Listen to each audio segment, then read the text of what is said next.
Guys vibe coding की सहायता से एप्स बनाना और कोडिंग करना और ऐसी ऐसी चीजें बना देना जो कि बड़ी प्रॉब्लम सॉल्व करती हैं, काफी फ्यूचरिस्टिक लगता है। कुछ लोग तो ये कहते हैं कि coding is dead and vibe coding is the future. आज के इस वीडियो में आप लोगों को बताऊंगा ये कितना सच है और उसी के साथ साथ ये बताऊंगा कि वाइब कोडिंग के डार्क साइड्स क्या है, क्योंकि अच्छी बातें तो हम सब करते हैं, सबके मुंह से आप लोगों ने सुना होगा कि वाइब कोडिंग ये कर देगा, वाइब कोडिंग ये कर देगा। आप वाइब कोडिंग से पूरी ऐप बना सकते हो, आर्मी बना सकते हो, कंपनीज खड़ी कर सकते हो, लेकिन इस वीडियो में डार्क साइड्स के बारे में बात करेंगे। तो बिना टाइम को वेस्ट किए मैं आप लोगों को पहली डार्क साइड सुनाता हूँ वाइब कोडिंग की। Introduce a new term for a style of programming with AI assistance. Vibe coding can produce things perhaps in this moment that's better than what you could do. But there is a new way of coding, of writing code. Vibe coding. मेरे हिसाब से एक बड़ी downside vibe coding की है कि आप लोगों को फॉल्स सेंस ऑफ कॉन्फिडेंस देता है। मैं आप लोगों को इसका मतलब समझाता हूँ। लेट अस से आप एक स्टूडेंट है जिसने रिसेंटली कोडिंग करना शुरू किया है, आपने HTML CSS जावास्क्रिप्ट सीखी। जैसे ही आप लोगों से कोई कहता है कि यार टू डू लिस्ट बना लो, या फिर मैं आप लोगों को अगर टू डू लिस्ट सिखाने के लिए आता हूँ तो आप लोग ये बोलोगे टू डू लिस्ट कौन बनाता है यार, टू डू लिस्ट तो AI भी बना देगा। टू डू लिस्ट AI बना देगा, इसका मतलब ये नहीं है कि आपको टू डू लिस्ट बनाना नहीं सीखनी चाहिए। अगर आप टू डू लिस्ट बनाना सीखते हो तो आप लोग ऐसी ऐसी चीजें सीखोगे जो कि आपको कॉन्सेप्चुअली बड़े प्रोजेक्ट्स बनाने में काम आएंगी। फॉर एग्जांपल, जब आप टू डू लिस्ट बनाते हो, इवेंट डेलीगेशन, इवेंट बबलिंग, ये सब प्रैक्टिकली आप लोग सीखते हो। उसी के साथ साथ इवेंट लिसनर्स बहुत अच्छी तरह से आप लोगों को समझ में आते हैं। लेकिन मैंने देखा है कि सैडली लोग बात करते हैं कि टू डू लिस्ट मत बनाओ, सीधे बड़ा प्रोजेक्ट बनाओ, क्योंकि टू डू लिस्ट AI बना सकता है। अब AI और ह्यूमन अलग अलग आर्किटेक्चर्स हैं। एक ह्यूमन को कुछ करने के लिए सीखना पड़ता है। अगर आप सीखेंगे 3 साल में आप जो कर पाएंगे वो AI नहीं कर पाएगा, लेकिन आप AI का यूज करके जो कर पाएंगे वो एक डेडली कॉम्बिनेशन होगा। लेकिन मैंने ये देखा है कि लोग फॉल्स सेंस ऑफ कॉन्फिडेंस लेकर बैठ जाते हैं, कहते हैं यार मैंने टू डू लिस्ट बना ली, मैंने LMS बना लिया, मैंने एक सोशल मीडिया वेबसाइट बनाई है, मैंने बनाई है। मैंने आपने नहीं बनाई है, वो आपने प्रॉम्प्ट डाला है, एक तरह से आपने डाउनलोड करी है। जो मॉडल है उसने वो देखा हुआ था और एज इट इज आप लोगों को चेप के दे दिया और आपको लग रहा है आपने बनाई है। नहीं भाई, आपने नहीं बनाई है। मैं आप लोगों को एक अपना पर्सनल एग्जांपल देता हूं। मैं अभी रिसेंटली एक ऐप वाइब कोड कर रहा था जिसमें मुझे ऑथेंटिकेशन बनाना था, बिलिंग बनानी थी और भी बहुत सारे ऐसे फीचर्स थे जो कि बनाने थे। तो मैंने डायरेक्टली प्रॉम्प्ट डालकर इस फीचर को बनाने की कोशिश करी, ओनली टू रियलाइज कि मुझे बहुत सारा ब्लोटवेयर मिला और इतना सारा कोड मिला जो कि मैं समझ भी नहीं सकता था। शायद वो कोड अच्छा है, बट इतने कम टाइम में इतनी सारी फाइल्स बनने से मेरी कोड की अंडरस्टैंडिंग तो खत्म हो गई। ऐसे में मैं आपको सजेस्ट करता हूं कि आप सॉल्यूशंस का इस्तेमाल करें जो कि आज की तारीख में मार्केट में अवेलेबल है। अगर आप अपनी ऐप को लेके सीरियस हैं तो आपको वेंडर्स को पे करने से बिल्कुल नहीं डरना चाहिए। फॉर एग्जांपल, आप ऑथेंटिकेशन के लिए क्लर्क को इस्तेमाल कर सकते हैं, जो कि एक वेल टेस्टेड सॉल्यूशन है when it comes to auth. इसमें बेसिकली होता क्या है कि सारी ऑथेंटिकेशन की जिम्मेदारी क्लर्क के कंधों पर आ जाती है और आपको सिंपली कुछ लाइंस ऑफ कोड लिखकर ऑथ को इंप्लीमेंट करना है और आपके सारे यूजर्स का डेटा, आपके सारे यूजर्स का मैनेजमेंट, क्या कब कैसे होना, ये सब क्लर्क हैंडल करेगा।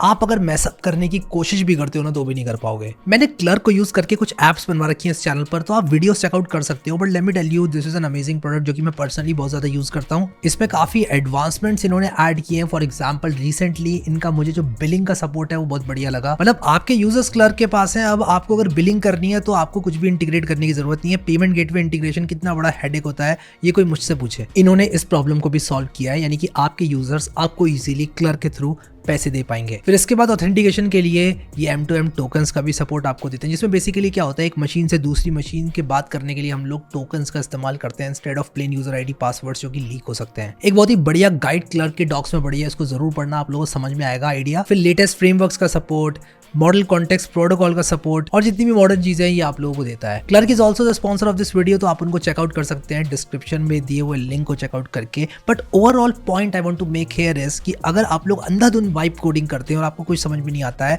उससे बेटर होगा कि आप क्लर्क जैसे वेंडर्स का यूज करें। हाँ, आप अगर 100 रुपए कमा रहे हैं तो शायद उसमें से 5 रुपए इन द लॉन्ग रन जब आप स्केल हो जाएंगे तो क्लर्क जैसे वेंडर्स को दे रहे होंगे। यहाँ पर भी मुझे क्लर्क बहुत अच्छा लगता है क्योंकि आपके जो शुरुआती कुछ यूजर्स होते हैं, शुरुआती 10,000 मंथली एक्टिव यूजर्स फ्री होते हैं, जो कि इन माय ओपिनियन बहुत ज्यादा होता है। और अगर आप 10,000 से ज्यादा मंथली एक्टिव यूजर्स मेंटेन कर रहे हैं तो डेफिनेटली आप कुछ पैसा कमा रहे हैं और ऐसे में आपको हेजिटेट नहीं करना चाहिए। कम से कम आपके कंधों से टेंशन तो हटेगी, आपकी एप्लीकेशन जो प्राइमरी काम कर रही है उस पर फोकस कर पाएगी। और ये आइडिया आप लोग ओवरऑल अपनी लाइफ में भी अप्लाई कर सकते हो कि यार आप एक चीज पर फोकस करो और खुद से सब कुछ करने की कोशिश मत करो। आपका प्राइमरी काम होना चाहिए और बाकी जो सेकेंडरी काम है उसको आप आउटसोर्स कर सकते हो। अगर आप लोगों को लगता है कि ना आप सब कुछ बना सकते हो, एआई से, आप कोई ऐसी चीज बनाओ जो नई हो, यानी कि आप एक अपने आप को यूज केस दो, एक अटपटी सी ऐप लिखो और आप बोलो कि यार मुझे ये बनाना है, ऐसे करने से ये हो, ऐसा करने से ये हो, ऐसा करने से ये हो, और आपको पता चलेगा कि कितना मुश्किल होगा कोई नई चीज बनाना एआई के लिए without human in the loop. एक प्रॉम्प्ट से आपकी एक बड़ी प्रोडक्शन ऐप नहीं बनेगी अगर आप थोड़ी सी भी कॉम्प्लेक्सिटी एआई को पकड़ा देते हो तो मेरे हिसाब से एक फॉल्स सेंस ऑफ कॉन्फिडेंस लोगों के अंदर आता है, और इसीलिए मैं लोगों से कहता हूं एआई का इस्तेमाल लर्निंग में जरूर करो, लेकिन एआई से एप्स बनवा कर अपने रिज्यूमे में ऐड मत करो, नॉट जस्ट येट,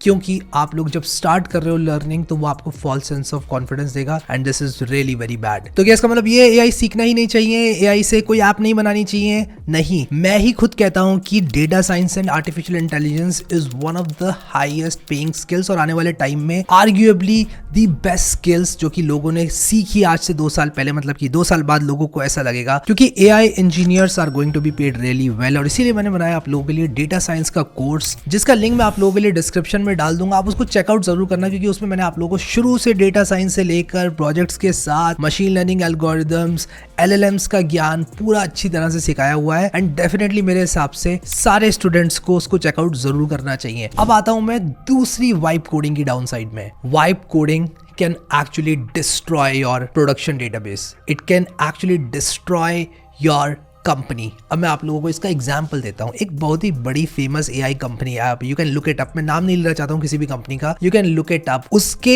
एआई ने एक कंपनी का प्रोडक्शन डेटाबेस डिलीट कर दिया, और वो जो कंपनी थी वो कहती है कि यार इन्होंने मेरा प्रोडक्शन डेटाबेस तो डिलीट कर ही दिया, उसी के साथ साथ इनका एआई झूठ बोलता है। एआई कोई इंसान नहीं है मेरे भाई, ये मैं उससे बात कर रहा हूँ, उस प्रोडक्शन डेटाबेस जिसका डिलीट हुआ है उसके फाउंडर से बात कर रहा हूँ। एआई कोई एक इंसान नहीं है, एआई एक सिस्टम है, उसको जैसे बोलोगे वैसा करेगा। आप एक अपना ऐसा एआई ट्रेन कर सकते हो जो कि आपको गुमराह करेगा। किसी भी तरह से एआई ट्रेंड है वो तो भाई अपने हिसाब से काम करेगा ना, आप ब्लेम नहीं कर सकते एआई को। यहाँ गलती किसकी है? मेरे हिसाब से यहाँ पर उस एआई की गलती नहीं है जिसने प्रोडक्शन डेटाबेस डिलीट किया, मैं कहूंगा गलती उस फाउंडर की। यार तुमने अपना प्रोडक्शन कोड उस एआई कंपनी के एआई को दे दिया और वो एक्सेस कर पा रहा था आपका कोड, वो भी प्रोडक्शन में, और आप इतनी बड़ी कंपनी चला रहे हो। मैं तो कह रहा हूँ आप एक छोटी सी कंपनी भी चला रहे हो ना, मैं अगर अपनी टू डू लिस्ट भी डिप्लॉय करूंगा ना, किसी भी एआई को कंट्रोल नहीं दूंगा, कुछ भी करना है, कितना भी अच्छा एआई हो, कौन सा भी GPT-61 ले आओ, मैं नहीं देने वाला। क्यों नहीं देने वाला? क्योंकि मुझे पता है कि एआई ने अगर मिस्टेक करी तो भाई मेरी साइड तो हो जाएगी डाउन। और क्यों करना है? मैं डेवलपमेंट में हाँ जरूर यूज करूंगा उसको, उससे छोटे छोटे डिवाइड एंड कॉन्कर करके फंक्शंस लिखवाऊंगा, उसको टेस्ट करूंगा, और एआई को आस्क मोड में ज्यादा यूज करूंगा। क्यों आस्क मोड पे ज्यादा यूज करूंगा? क्योंकि मैं एआई से ये पूछूंगा कि भाई मैंने इस ऐप में क्या गलती करी, एआई मुझे अपना ओपिनियन देगा, कुछ से मैं एग्री करूंगा, कुछ से मैं डिसएग्री करूंगा, क्योंकि कुछ चीजें मैंने इसलिए करी होंगी क्योंकि वो मेरे यूज केस में फिट आती हैं। तो कुल मिलाकर एआई आपकी एप्स डिलीट भी कर सकता है। अब आप कहोगे नहीं एआई तो बहुत अच्छा है, आप जाकर एग्जांपल्स कब एआई डिजास्टर्स कब थी उसके एग्जांपल्स पढ़ो। आप सर्च करना AI that deleted companies production database, आ जाएगा किसी एआई ने डिलीट किया है। एक एआई कोडिंग एजेंट हैक हो गया था, और वो एक बहुत बड़ी कंपनी है जिसका एआई था, और वो एक ऐसी कंपनी है जिसपे सब लोग अपना कोड डिप्लॉय करते हैं, और एक बहुत बड़ी कंपनी है वो। तो आप सर्च करना AI coding agent hacked, Google पे सर्च करना और आपको पता चलेगा किस एआई की बात हो रही है यहाँ पर। तो कुल मिलाकर जो एआई कोडिंग एजेंट्स हैं वो एक टूल है जो कि इंसान ने बनाए हैं, उस इंसान ने करी कोई गलती और उस गलती को भुगतना पड़ रहा है उन लोगों को जो कि ब्लाइंडली इस तरह के सिस्टम्स को ट्रस्ट करते हैं,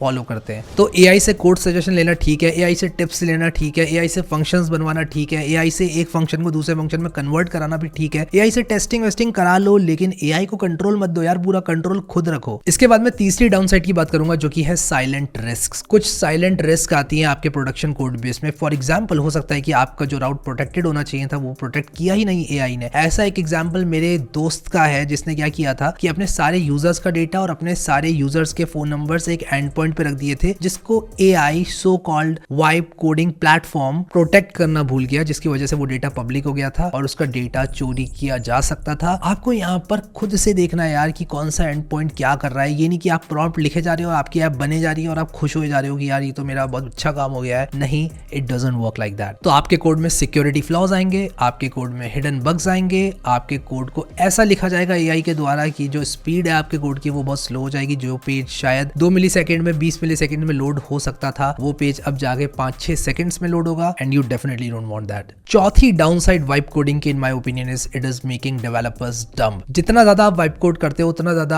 आप फॉल्सली रियलाइज करते हो कि आपको कोडिंग की नॉलेज रखने में कोई फायदा नहीं है। लेकिन एक्चुअलिटी ये है कि आपकी कोडिंग की नॉलेज एक्सपोनेंशियली ग्रो होती जाती है और एक टाइम पर एआई को पीछे छोड़ देती है और तब आप एक अच्छे सॉफ्टवेयर डेवलपर बन जाते हैं जो कि एआई का यूज तो करता है लेकिन एआई पर भरोसा नहीं करेगा, एआई को बीट करेगा हर बार। आप एक बिगिनर हैं, आपकी टू डू लिस्ट एआई बना दे रहा है, इसका मतलब ये नहीं कि आप एआई से ज्यादा नहीं जा सकते। आप एआई से काफी आगे जा सकते हैं in terms of software engineering. लोग फ्रस्ट्रेट इसलिए होते हैं क्योंकि वो काफी स्टार्टिंग के फेस में है और उनको ऐसा लगता है कि एआई उनसे काफी आगे है, तो उनको ऐसा लगता है कि यार मेरी जरूरत क्यों पड़ेगी, एआई ही कर रहा है सब कुछ तो मेरी जरूरत क्यों पड़ेगी। लेकिन उनको ये नहीं पता कि वो सीख कर अपने आप को बहुत ही जल्दी, मैं कहूंगा विद इन 1 ईयर, अपने आप को एआई से आगे भगा सकते हैं in terms of writing code, in terms of accuracy and in terms of everything related to coding. तो अब मैं आप लोगों को बताऊंगा कि तो करना क्या है भाई, ये भी बता दो। अगर वाइप कोडिंग यूज करें, वाइप कोडिंग यूज ना करें। वाइप कोडिंग डेफिनेटली आप लोग यूज करो but in a very limited way. आप वाइप कोड उन एप्स को करो जो कि शायद आप लोगों के प्रोडक्शन में नहीं जाने वाली हैं। And let me explain this. आप एक बड़ी कंपनी अगर बना रहे हो जिसका जो प्लेटफॉर्म है वही कंपनी का कोर है, आप उसको वाइप कोड नहीं कर सकते। आपको एक एक लाइन ऑफ कोड समझना पड़ेगा। जितना ज्यादा कंट्रोल आपके पास कोड करेगा उतना अच्छा है और मैं कहूंगा 100% कोड का कंट्रोल आपके पास होना चाहिए। आपको पता होना चाहिए कौन सा फंक्शन क्या कर रहा है, आपको पता होना चाहिए क्या हम कर रहे हैं, किस तरह से प्रोसेसिंग कर रहे हैं और क्यों हमारा पेज जितने सेकंड्स में लोड हो रहा है उतने सेकंड्स में लोड हो रहा है। क्योंकि अदरवाइज आप लोग अगर वाइप कोडिंग कर रहे हैं तो इवेंचुअली वो कोड इतना उलझ जाएगा कि आप खुद उसको सॉल्व नहीं कर पाएंगे, आप खुद उसमें फीचर्स ऐड नहीं कर पाएंगे और कोई फायदा नहीं होगा। आप वाइप कोडिंग करें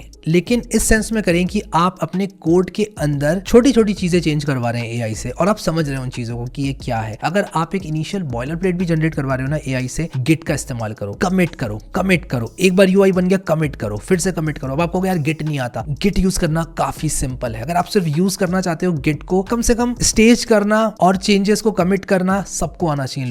लोकली गिट को यूज करना सबको आना चाहिए and it's a piece of cake. Git add, git commit, git push, ये 3 कमांड्स आप लोगों को बस सीखने और काम हो जाएगा और आप गिटहब डेस्कटॉप जैसी यूटिलिटी डाउनलोड कर सकते हो जो कि जीयूआई में ये काम आप लोगों को करवा देता है। मैं गिट की अहमियत को बहुत ज्यादा जानता हूं, इसलिए मैं अपने सारे कोर्सेज में गिट को ऐड जरूर करता हूं। एक सेक्शन आप लोगों को मेरे कोर्सेज में गिट का जरूर दिखेगा। मैं ये सारे कोर्सेज के लिंक्स आप लोगों के लिए डिस्क्रिप्शन में जरूर डाल दूंगा ताकि आप लोग इनको चेकआउट कर पाए। And coming back to the real question कि क्या आपको वाइप कोडिंग यूज करनी चाहिए, मैं कहूंगा use vibe coding to your advantage. उससे सीखो, आस्क मोड में एआई को ज्यादा से ज्यादा इस्तेमाल करो, बॉयलर प्लेट्स जनरेट करवा लो वाइप कोडिंग से। लेकिन उसके बाद जो एक्चुअल फंक्शनैलिटी ऐड करोगे उसमें अगर वाइप कोड कर भी रहे हो ना तो एक एक लाइन क्यों लिखी गई है ये समझो। अगर आप एक प्रॉम्प्ट देकर एआई से कोड लिखवा रहे हो तो कम से कम एक प्रॉम्प्ट के बदले 5 प्रॉम्प्ट्स एआई को देकर उससे पूछो ऐसा क्यों किया, इससे क्या होता है, ऐसे क्यों किया, ये एंड पॉइंट क्या करेगा। आस्क मोड भी दिया जाता है आप लोगों को एआई में, कर्सर एआई में है, ट्रे में है, वीएस कोड में है। किसी भी तरह का वाइप कोडिंग प्लेटफॉर्म यूज कर रहे हो उसमें आस्क मोड जरूर होता है जो कि आपके कोड के साथ छेड़खानी नहीं करेगा, सिर्फ आपके कोड को देखकर आपके सवालों का जवाब देगा। तो आस्क मोड में एआई को इस्तेमाल करो और गिट का इस्तेमाल आप लोग करोगे तो आप हमेशा वापस जा सकते हो। अगर आपने मान लो यूआई अच्छा बनवा लिया, फिर आपने वाइप कोडिंग करी, आपको लगता है यू मेस्ड अप,